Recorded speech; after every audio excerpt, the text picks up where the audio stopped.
तर आज मी निघालो, संध्याकाळ झाली होती. मी जिमला निघालो आणि जिमला जाता जाता एक मुलं घावली.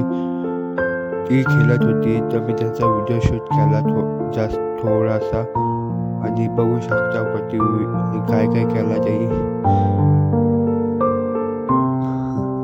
तर मी नंतर मी निघालो जिमला निघायचं मी जिमला पोचलो आणि थोडीशी स्टाईल दिली, हार्टबीट फिरवलं आणि त्याच्यानंतर मी थोडीशी स्टाईल दिली पोझिशन आणि तिथं माझं जिम झाल्यावर मी निघालो घरी निघालताना माझा फ्रेंड्स ती लहान पोरं हा तीच माझी फ्रेंड्स आणि नवं असलं की त्याला सबस्क्राईब लाईक शेअर कमेंट करा आणि थोडीशी मस्ती केली, मज्जा केली